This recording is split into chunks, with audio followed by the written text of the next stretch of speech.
Bueno, buenas tardes, profesor. Mi nombre es Verónica Moreno González, del séptimo semestre, grupo 4 de la Universidad Pedagógica Veracruzana. ¿Con quién tengo el gusto? Fernando Molina Capi, profesor rural,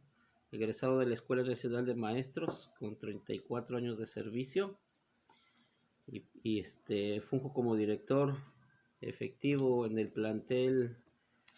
Escuela Primaria Agustín Melgar, turno matutino de la zona escolar 233 del sector educativo número 24 con cabecera en Fortín.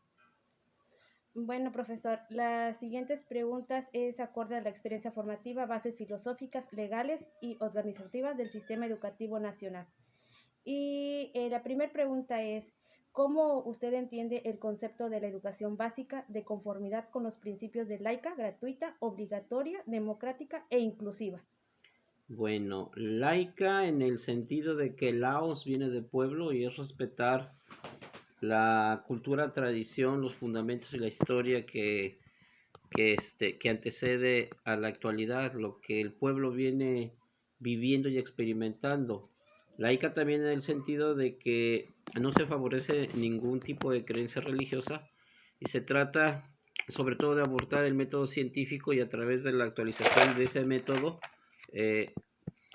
desarrollar los contenidos, los aprendizajes y las asignaturas de acuerdo al plan y programa de estudios.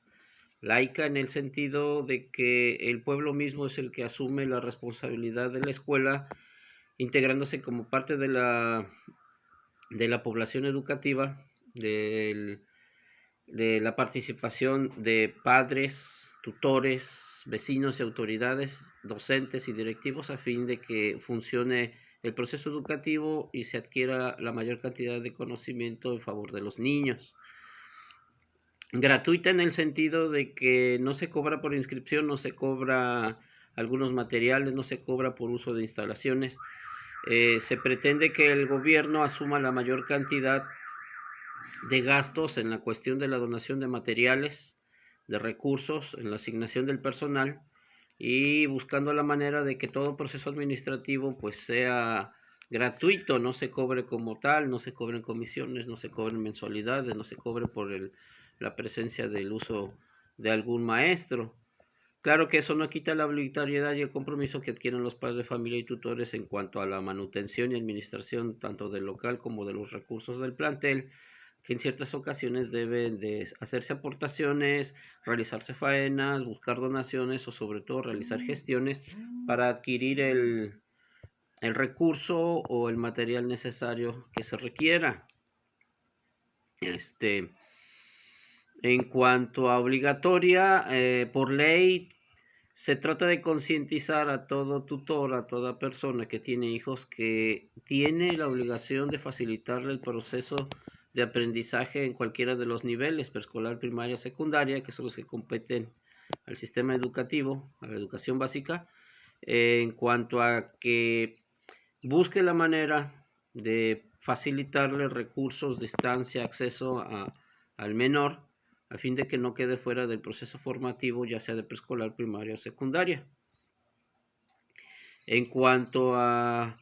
democrática, se pretende como sistema organizativo y político que ésta permee dentro de la mentalidad y la actitud tanto de padres, de alumnos y docentes a fin de poder tomar decisiones que favorezcan el desarrollo de las actividades, la ejecución de acciones que permitan mejorar los procesos de aprendizaje, siempre con la posibilidad de poder opinar, aceptar o rechazar alguna propuesta,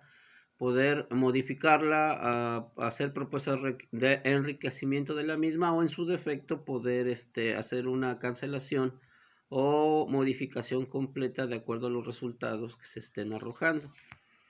En cuanto a inclusiva, tenemos la cuestión de que la escuela debe de promover, fomentar y sobre todo destacarse en el sentido de que no se le niega la educación a nadie, no se rechaza a nadie se le impide el acceso a la educación, vivir el proceso de formación en cuanto a la adquisición de aprendizajes, tanto de primaria, preescolar y secundaria, en cuanto a que no se opone a su tipo de situación económica, a su situación social, a sus creencias religiosas, a su capacidad o discapacidades según sea el caso, y sobre todo a su situación sexual. Y principalmente que por cualquier detalle que se presente en la persona no se le discrimina, dado que todos tenemos el derecho a acceder a la educación y la gran posibilidad de progresar según lo que establecen las leyes de nuestro país.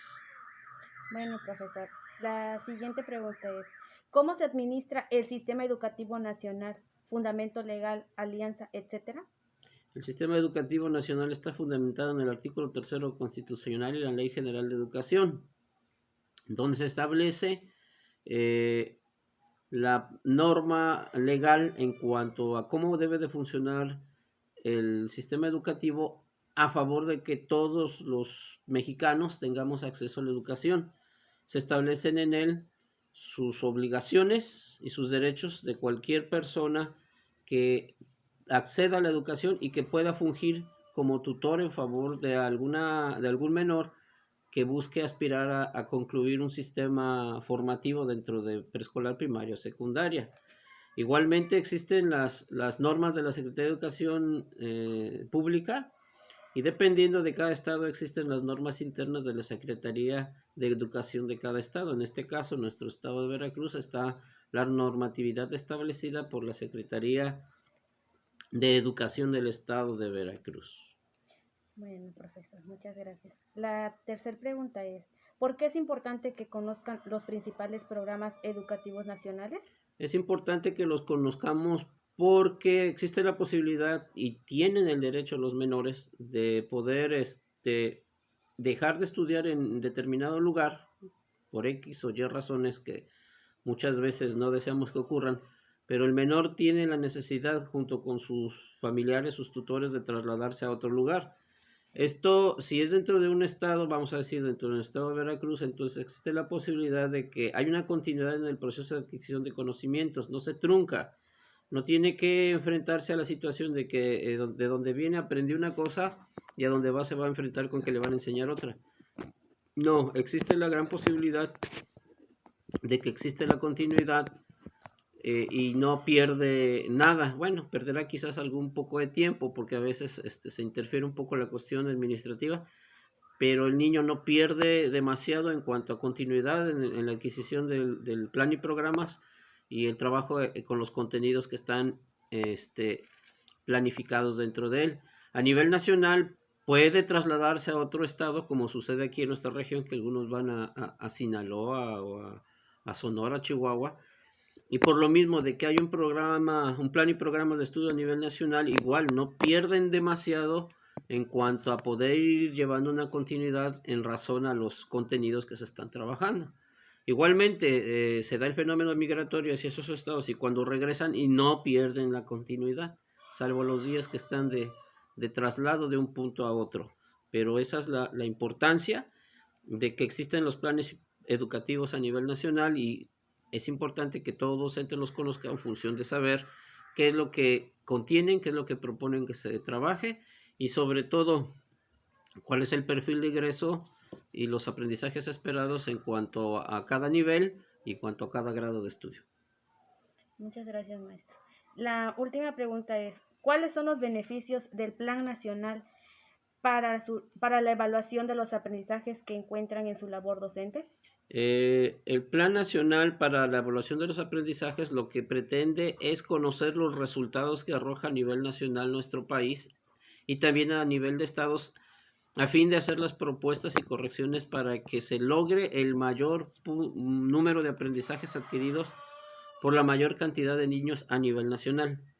Hay una situación muy dispar entre el tipo de procesos educativos que se gestan en el norte de nuestro país y hacia el sureste. Hay una variación muy marcada porque también hay una constante marcación diferencial entre el índice de situación de pobreza y enriquecimiento económico que viven esas comunidades, tanto las unas como las otras. Hay un dispar. Entonces lo que se pretende es que al final de cuentas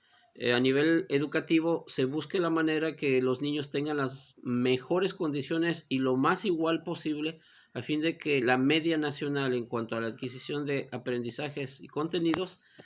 se mejore y sea constante, no importando la región del país. Más que nada lo que se busca es mejorar los procesos de enseñanza-aprendizaje y la adquisición de contenidos en función de que independientemente de la situación que se esté viviendo o del lugar donde estén los niños, pues puedan adquirir los conocimientos con más facilidad, puedan tener un dominio pleno de ellos y sobre todo los puedan aplicar a su vida cotidiana de manera efectiva y eficiente. Muchas gracias, maestro. Bueno, esto sería todo y pues le agradezco su atención prestada y su amabilidad y su disposición ante esta entrevista. Muchas gracias y comento nada más que me llena de orgullo que Vero fue mi alumna. Gracias, maestro.